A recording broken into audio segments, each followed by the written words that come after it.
Hello, welcome back. ഇന്നൊരു ഷോപ്പിങ്ങിന് വന്നതാണ് കേട്ടോ. വന്നിട്ടുള്ളത് നമ്മുടെ ചന്തക്കുന്ന് ഷോപ്പിഗയിലാണ്. ഞാൻ ഫസ്റ്റ് ടൈമാണ് ഷോപ്പിഗയിൽ വരുന്നത് കേട്ടോ. ഇതുവരെയും വരാൻ പറ്റിയിട്ടില്ല. അപ്പോൾ നമുക്കൊരു കുഞ്ഞു പരിപാടി വരുന്നുണ്ട്. അതിന് വേണ്ടിയിട്ടുള്ള പർച്ചേസിങ്ങും കാര്യങ്ങളൊക്കെയാണ്. പരിപാടിയൊക്കെ നമ്മുടെ ചാനലിലിടും. ചാനൽ സബ്സ്ക്രൈബ് ചെയ്യാൻ മറക്കല്ലേ.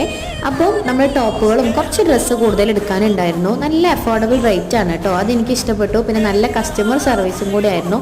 പക്ഷെ നല്ല റേറ്റിനുള്ള ഡ്രസ്സുകളും ഉണ്ട്, പിന്നെ നല്ല അഫോർഡബിൾ റേറ്റിനുള്ള ഡ്രസ്സുകളും ഉണ്ടായിരുന്നു കേട്ടോ. പിന്നെ ഇവിടുന്ന് ഞങ്ങൾക്ക് കോഫിയൊക്കെ കിട്ടി. ആദ്യമായിട്ടാണ് ജ്വല്ലറിയിൽ നിന്നല്ലാതെ ടെക്സ്റ്റൈൽസിൽ നിന്നൊക്കെ കോഫിയൊക്കെ കിട്ടുന്നത്. അതൊരു പുതിയ എക്സ്പീരിയൻസ് ആയിരുന്നു. പിന്നെ ഒരു കുഞ്ഞുടുപ്പൊക്കെ എടുത്തു. ഡ്രസ്സ് മാത്രമല്ല കേട്ടോ, അതിൻ്റെ കൂടെ ഫാൻസി ഐറ്റംസ് എല്ലാം ഉണ്ടായിരുന്നു. അതുപോലെ തന്നെ ഇവർ നമ്മൾ ഈ കയറി വരുന്ന സ്ഥലത്ത് തന്നെ ഇങ്ങനെ ഒരു ഹാൻഡ് വർക്കിൽ ഇങ്ങനെ ചെയ്യുന്ന രീതിയിലൊക്കെ ഇവിടെ ഇരിക്കുന്നുണ്ട് കേട്ടോ. അത് കാണാൻ നല്ല ഭംഗിയുണ്ടായിരുന്നു അവർ ചെയ്യുന്നത് കാണാൻ. അപ്പോൾ നമുക്ക് എന്തായാലും ഒരു അടിപൊളി എക്സ്പീരിയൻസ് ആണ്. നല്ലൊരു സാറ്റിസ്ഫൈഡ് ആയിട്ടുള്ള പർച്ചേസിങ് ആയിരുന്നു കേട്ടോ. അപ്പോൾ അടുത്തൊരു വീഡിയോയിൽ കാണാം.